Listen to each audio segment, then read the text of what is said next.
Morning 6 o'clock start பண்ணோம். இனிஷியலாக start பண்ணியாச்சு. ஆனால் ஆக்சுவலி 12 o'clock தான் நாங்கள் பிரிட்ஜே போட ஸ்டார்ட் பண்ணோம். நெக்ஸ்ட் டே 3 o'clock எல்லாம் ஃபினிஷ் பண்ணிட்டு நம்ம வண்டியை வச்சு இன்ஸ்ட்ரக்ஷன்லாம் முடிச்சுட்டு அதுக்கப்புறமா ஹேண்ட் ஓவர் பண்ணியாச்சு. 4 o'clock ஆகிப்போச்சு. Next day 31st morning start பண்ணியாச்சு. ஃபஸ்ட்டுக்கு 4 o'clock ஈவினிங் நம்ம கம்ப்ளீட் பண்ணி கொடுத்தாச்சு. ஃபஸ்ட்டு இங்கே எங்கேயுமே லைட்டிங் கிடையாது, கரண்ட் இல்லை இல்லைங்களா. நைட்டில் ரொம்ப கரண்ட் இல்லைனாவே உங்களுக்கு தெரியும் என்ன மாதிரி கண்ணு சரியாக தெரியாது எங்கே எது ஃபிட் பண்ணுறாங்க. ஏன்னா கரெக்டாக ஃபிட் பண்ணணும், அந்த சீக்வன்ஸ் வைஸ் நம்ம அதை பண்ணிட்டு போகணும். கரண்ட் கிடையாது. நெக்ஸ்ட்டு இந்த சாயில் பார்த்தாச்சுன்னா லைட்டு உள்ளே போகிற மாதிரியே இருக்குது. அவ்வளோ டன்னு வெயிட் இருக்குது இல்லைங்களா, அது கொஞ்சம் கொஞ்சமாக உள்ளே போகிற மாதிரியே இருந்தாச்சு. அதெல்லாம் கூட சக்கத் பண்ணோம். அந்த சைடு பார்த்தாச்சுன்னா எதுவுமே கிடையாது சப்போர்ட்டுக்கு. இப்போ பிரிட்ஜுனா 2 சைடு சப்போர்ட் வேணும், அந்த சப்போர்ட்டுக்கு அந்த சைடு எதுவுமே இல்லை. அப்புறம் நாம் ரெடி பண்ணது கொஞ்சம் கொஞ்சமாக பண்ணிவிட்டு ரெடி பண்ணது. அவங்களே சாப்பாடு கொடுத்தா கூட நமக்கு சாப்பிட முடியாத அளவுக்கு இருந்தாச்சு. ஏன்னா ஃபஸ்ட்டு அவ்வளோ டெட் பாடி வந்துகிட்டே இருந்துச்சு இல்லைங்களா. அப்புறம் நம்ம சரி என்ன பண்ணுறது, எதனா ஒன்று பண்ணி தானே ஆகணும், அப்போ தான் வண்டி அந்த பக்கம் போவோம். இப்போ வண்டி நம்ம பிரிட்ஜ் போட்டு கொடுத்தாலும் தான் வண்டியெல்லாம் மேலே வரைக்கும் போயிடுச்சு, கொஞ்சம் கிளியர் பண்ணியாச்சு. ஒரு சைடு டெட் பாடி வந்துகிட்டே இருந்துச்சு. ஆனால் நமக்கு ஒரு மனசுலாம் இருந்தாலும் கல் ஆகிக்கிட்டு அப்புறம் நாங்கள் ஒர்க் பண்ண ஸ்டார்ட் பண்ணிட்டோம். இதோட கெப்பாசிட்டின்னு பார்த்தாச்சுன்னா இது லோடு கிளாஸ் 24 நாங்கள் சொல்லுவோம். அதாவது இது மேலே எவ்வளோ 18 டன் வரைக்கும் தாங்குகிற சக்தி இருக்குது. 18 டன் வரைக்கும் எவ்வளோ வெயிட் இருக்கோ வண்டி, அந்த வண்டி இதில் நம்ம ஏற்றிட்டு போகலாம்.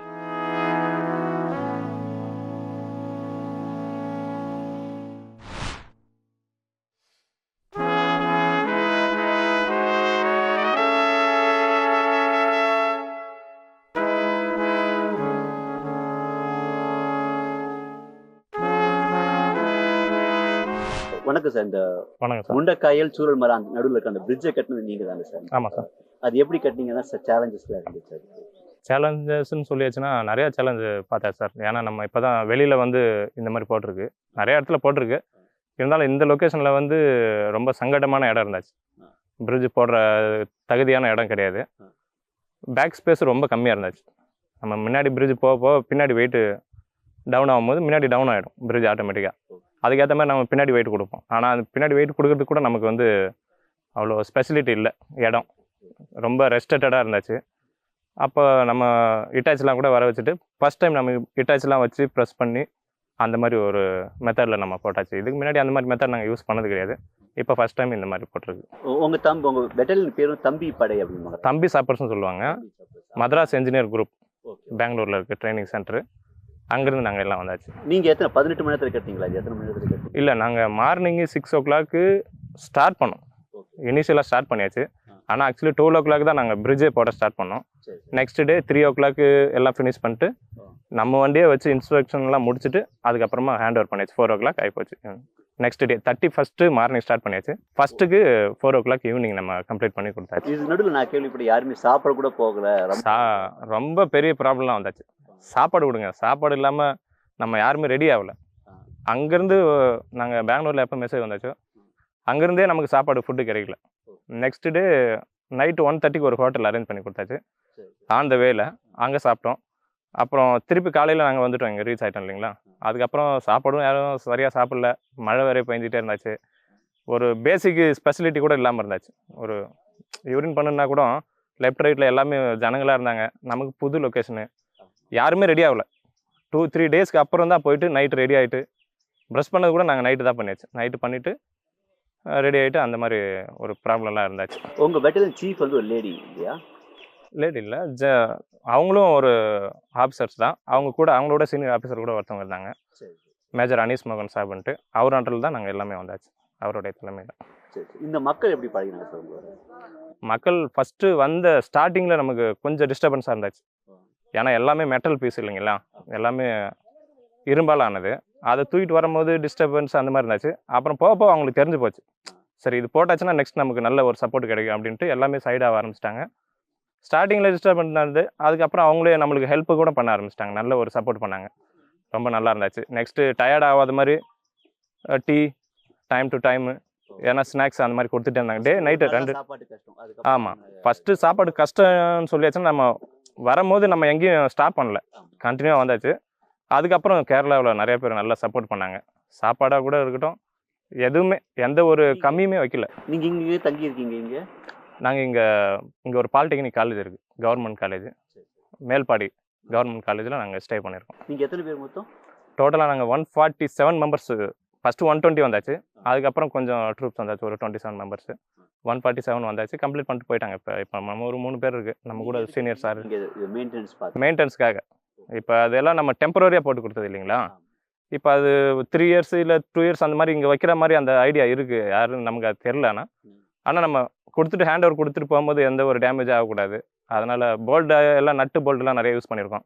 அது வண்டி போகும்போது வரும்போது வைப்ரேஷனில் கொஞ்சம் கொஞ்சமாக லூஸ் ஆகும் இல்லைங்களா. அது லூஸ் ஆகாமல் இருக்கிறதுக்கு வெல்டிங்லாம் பண்ணிவிட்டு. நீங்கள் பேசிக் நீங்கள் இன்ஜினியர் சார் நீங்கள்? ஆமாம், நம்ம படித்த இன்ஜினியர் ஆகல, நம்ம ஒர்க்கு டெக்னிக்கல் ஒர்க்கு. அதனால் நம்ம +2 தான் படிச்சிருக்கு. இந்த பாலத்தை பற்றி இன்னொரு பாலம் கட்டுற ஏற்பாடு ஆரம்பிச்சிட்டாங்க இல்லையா? இப்போ சிவில் கம்யூனிகேஷன் பிரிட்ஜ் அவங்க எப்போ சேங்ஷன் ஆகிட்டு அவங்க கட்டுற வரைக்கும் அப்படியே இருக்கும். இப்போ இந்த இரவு நேரத்தில் பாலம் கட்டுறதுல உங்களுக்கு என்னென்ன சவால்கள் இருக்கு? ஃபஸ்ட்டு இங்கே எங்கேயுமே லைட்டிங் கிடையாது, கரண்ட் இல்லை இல்லைங்களா. நைட்டில் ரொம்ப கரண்ட் இல்லைனாவே உங்களுக்கு தெரியும் என்ன மாதிரி இப்போ கண்ணு சரியாக தெரியாது எங்கே எது ஃபிட் பண்ணுறாங்க. ஏன்னா கரெக்டாக ஃபிட் பண்ணணும், அந்த சீக்வன்ஸ் வைஸ் நம்ம அதை பண்ணிட்டு போகணும். கரண்ட் கிடையாது. நெக்ஸ்ட்டு இந்த சாயில் பார்த்தாச்சுன்னா லைட்டு உள்ளே போகிற மாதிரியே இருக்கும். அவ்வளோ டன்னு வெயிட் இருக்குது இல்லைங்களா, அது கொஞ்சம் கொஞ்சமாக உள்ளே போகிற மாதிரியே இருந்தாச்சு. அதெல்லாம் கூட சக்கத் பண்ணோம். அந்த சைடு பார்த்தாச்சுன்னா எதுவுமே கிடையாது சப்போர்ட்டுக்கு. இப்போ பிரிட்ஜுனா 2 சைடு சப்போர்ட் வேணும், அந்த சப்போர்ட்டுக்கு அந்த சைடு எதுவுமே இல்லை. அப்புறம் நாம் ரெடி பண்ணது கொஞ்சம் கொஞ்சமாக பண்ணிவிட்டு ரெடி பண்ணது. நெக்ஸ்ட்டு மழை, டே நைட்டு மழை பெஞ்சிட்டே இருந்தாச்சு பார்த்தீங்களா. அதனால் அது ஒரு டிஸ்டர்பன்ஸு.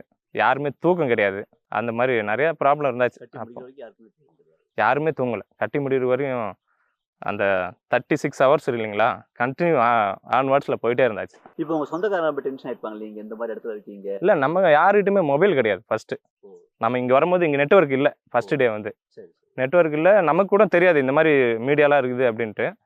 அவங்களாம் மீடியாவில் பார்த்து ஓகே இவங்களாம் சேஃபாக இருக்காங்க அப்படின்ட்டு தெரிஞ்சுக்கிட்டாங்க. நம்ம 2 டேஸ் வீட்டுக்கு ஃபோன்லாம் பண்ணல. அப்புறமா எப்போ கம்ப்ளீட் பண்ணிவிட்டு அன்றைக்கி ஈவினிங் போயிட்டு நம்ம அங்கே இருந்துட்டு கால் பண்ணி பேசாச்சு வீட்டுக்கெல்லாம் கூட. இப்போ இந்த மாதிரி நிறைய ரெஸ்க்யூ ஒர்க் போயிருக்கீங்களே, நீங்கள் பார்த்ததுல இதான் ரொம்ப கஷ்டமான? ஆமாம், ரொம்ப டிஃபிகல்ட்டாக இருந்துச்சு இந்த ரெஸ்க்யூ. நம்ம பார்த்ததுல கொஞ்சம் ஜாஸ்தி ஃப்ளட்டுக்கு போயிருக்கோம், அது இல்லாமல் லேண்ட் ஸ்லைடுக்கு இந்த மாதிரி வந்திருக்கு. நாங்கள் நீங்கள் இந்த பாலம் கட்டும்போது ஆப்போசிட்டாக நிறையா பேர் இருந்திருப்பாங்க, நிறையா இருப்பாங்க. அவங்களெல்லாம் கொண்டு வர்றதுக்கு அப்போ வேலையும் நடந்துக்கிட்டு இருந்துச்சு, அதே டைம் வந்து அங்கிட்டு இருந்து மக்களையும் காப்பாற்றிக்கிட்டு இருந்தாங்க, உடல்களும் கொண்டு வந்தாங்க. ஆமாம், அதெல்லாம் பார்க்குறப்ப எப்படி இல்லை? அது ஃபஸ்ட்டு நமக்கு அவங்களே சாப்பாடு கொடுத்தா கூட நமக்கு சாப்பிட முடியாத அளவுக்கு இருந்தாச்சு. ஏன்னா ஃபஸ்ட்டு அவ்வளோ டெட் பாடி வந்துகிட்டே இருந்துச்சு இல்லைங்களா. அப்புறம் நம்ம சரி என்ன பண்ணுறது, எதனா ஒன்று பண்ணி தானே ஆகணும், அப்போ தான் வண்டி அந்த பக்கம் போகும். இப்போ வண்டி நம்ம பிரிட்ஜ் போட்டு கொடுத்தாலும் தான் வண்டியெல்லாம் மேலே வரைக்கும் போயிடுச்சு, கொஞ்சம் கிளியர் பண்ணியாச்சு. ஒரு சைடு டெட் பாடி வந்துகிட்டே இருந்துச்சு, ஆனால் நமக்கு ஒரு மனசுலாம் இருந்தாலும் கல் ஆகிக்கிட்டு அப்புறம் நாங்கள் ஒர்க் பண்ண ஸ்டார்ட் பண்ணிட்டோம். நீங்கள் தமிழ்நாட்டில் எங்கே சார் நீங்கள்? நான் தமிழ்நாடு கள்ளக்குறிச்சி டிஸ்ட்ரிக்டில் சங்கராபுரம் வட்டம் ஊராங்கனின்னு ஒரு கிராமத்தில் நான் இருந்து வந்திருக்கேன். இதெல்லாம் பார்க்கும்போது வீட்டில் ரொம்ப பெருமைப்படுவாங்க இந்த மாதிரி. ஓகே, அவங்க நான் அதுக்காக தானே நம்மளை விட்டாச்சு இல்லையா, அதனால் ஒன்றும் பிரச்சனை. இப்போ நீங்கள் பாலம் கட்டுறீங்க, பாலம் கட்டும்போது இந்த பக்கம் ஸ்ட்ராங்காக இருக்குது, ஒன் சைடு ஸ்ட்ராங் இல்லைன்னு சொல்கிறீங்க. ஆமாம் சார். அப்போ அதுக்கான முயற்சிகள் அந்த ஆரம்பத்தில் வந்து தண்ணியும் போயிட்டு இருந்துச்சு. ஆமாம். அப்போ அந்த பிளானிங் எப்படி நீங்கள் எக்ஸிக்யூட் பண்ணீங்க? பிளானிங் வந்து நம்ம ஃபஸ்ட்டு பிரிட்ஜு நம்ம அட்லீஸ்ட் ஆஃபாவது பண்ணணும் இல்லைங்களா. அதுக்கப்புறம் எப்போ நம்ம அங்கே போயிட்டு உட்கார்ற மாதிரி இருக்குது பிரிட்ஜு, அதுக்கு முன்னாடி நம்ம பிளான் பண்ணியாச்சு. கொஞ்சம் இட்டாச்செலாம் கூட கிடச்சாச்சு, இங்கே சிவிலில் கொடுத்தாங்க. அதெல்லாம் வச்சுட்டு பெரிய பெரிய கல்லாம் போட்டு கொஞ்சம் நல்ல சக்தியாக சக்கத்தை பண்ணிட்டோம், அந்த இடத்த ஃபவுண்டேஷன் பண்ணிட்டோம். இப்போ அந்த பிரிட்ஜோட கெப்பாசிட்டி எவ்வளோ இருக்குது? இந்த பிரிட்ஜு வந்து எவ்வளோ நாளைக்கு ஸ்ட்ராங்காக இருக்கும் சார்? இது வந்து நம்ம இப்போ ஸ்டாண்டர்டாக பண்ணியாச்சு, ஏன்னா வெல்டிங் பண்ணியாச்சு. அவங்க எவ்வளோ நாள் வேணாலும் யூஸ் பண்ணலாம், பட்டு மெயின்டெனன்ஸ் இருக்குது இதில். வீக்லி மெயின்டெனன்ஸு, மந்த்லி மெயின்டெனன்ஸ்னு இருக்குது. அது மெயின்டெனன்ஸ் பண்ணியாச்சுன்னா லாங் லைஃப் வரும். இல்லை அந்த மாதிரி மெயின்டெனன்ஸ் பண்ணலைன்னா லைஃப் கொஞ்சம் கம்மியாகும் இல்லைங்களா. இதோட கெப்பாசிட்டின்னு பார்த்தாச்சுன்னா இது லோடு கிளாஸ் 24 நாங்கள் சொல்லுவோம். அதாவது இது மேலே எவ்வளோ 18 டன் வரைக்கும் தாங்குகிற சக்தி இருக்குது. 18 டன் வரைக்கும் எவ்வளோ வெயிட் இருக்கோ வண்டி, அந்த வண்டி இதில் நம்ம ஏற்றிட்டு போகலாம். ஒரு வண்டி போகும்போது இன்னொரு வண்டி போகலாம் அந்த மாதிரி இருக்கு. அதாவது லைட் வெஹிக்கிள், சின்ன சின்ன வெஹிக்கிள்லாம் இருக்குது இல்லைங்களா வண்டி, அது வந்து அட்டன் டைமில் போகலாம். ஒன்று போயிட்டு அது பின்னாடி கூட இன்னொன்று போகலாம். ஆனால் இந்த ஹெவி வெஹிக்கிள்லாம் வந்து அட்டன் டைமில் ஒன்று தான் அனுப்பணும். அது அதோடைய சேஃப்டி. நெக்ஸ்ட்டு சென்டரில் இப்போ சப்போர்ட் கிப்போர்ட் அந்த மாதிரி கொடுத்தாச்சுன்னா அதோடைய லோடு வெயிட்டு, அதை தாங்குகிற சக்தி இன்னும் கொஞ்சம் ஜாஸ்தியாகும். இப்போ அது மெயின்டெனன்ஸ் யார்கிட்ட ஒப்படைச்சிட்டு போவீங்க நீங்கள்? இப்போ இங்கே கலெக்டர் ஆஃபீஸில் தான் ஹேண்ட் ஓவர் பண்ணியிருக்கு, கலெக்டர் மேடம்கிட்ட. அவங்க லோக்கல் பீப்புளை வச்சு அவங்களே மெயின்டெனன்ஸ் பண்ணிக்கணும் சார். அது வீக்லி ஒரு பராமரித்து பார்த்துட்டு வீக்லி இருக்குது. வீக்லி மெயின்டெனன்ஸ் எல்லாமே நாங்கள் சொல்லிட்டு தான் போகிறோம். வீக்லி மெயின்டெனன்ஸ் எப்படி பண்ணணும், மந்த்லி மெயின்டெனன்ஸ் எப்படி பண்ணணும், அந்த மாதிரி எல்லாம் அவங்களுக்கு சொல்லி கொடுத்துட்டு தான் போவோம். இப்போ பிரிட்ஜ் வேற ஒரு பிரிட்ஜ் கட்டிட்டாங்கன்னா இது ரிமூவ் பண்ணலாங்களா? சார் அப்போ பார்ட்ஸ் எல்லாம் நீங்க சேஃபா அப்படி எடுத்துட்டு போக முடியும் திரும்ப. சேஃப், ஒன்றும் பிரச்சனை இல்லை, இன்னொரு இடத்துல எதை வச்சு இன்னொரு பாலம் கட்டிக்க முடியும். கட்டலாம், அதெல்லாம் ஒன்றும் ப்ராப்ளம் கிடையாது. இந்த மாதிரி எவ்வளவு பாலம் கட்டுற கெப்பாசிட்டி இருக்கு நம்ம கிட்ட? நிறைய இருக்கா? அதாவது இப்போ பார்த்தாச்சுன்னா எக்யூப்மெண்ட் நிறைய இடத்துல இருக்குது. அதெல்லாம் வர வச்சாச்சுன்னா எவ்வளோ அது சொல்ல நமக்கு அவ்வளோ ஐடியா இல்லை. பட் நிறைய இடத்துல இருக்குது. ஏன்னா நம்ம சண்டை டயத்தில் எங்கெங்கெல்லாம் யூஸ் பண்ணுறாங்களோ அதுக்கேற்ற மாதிரி நமக்கு எக்யூப்மெண்ட் வேணும் இல்லையா? அந்த மாதிரி நிறைய ஒரு 7-8 இடத்துல டம்பே இருக்குது. அது இல்லாமல் நம்ம ட்ரைனிங் சென்டரில் இப்போ வந்தது வந்து ட்ரைனிங் சென்டர்லேருந்து வந்தாச்சு. அடிஷ்னலாக டெல்லியிலேருந்து கூட வர வச்சாங்க. அது வேறு பிளானிங்காக வர வச்சது. ஓகே, அது எல்லாம் ஆயிடுச்சு டோட்டல்.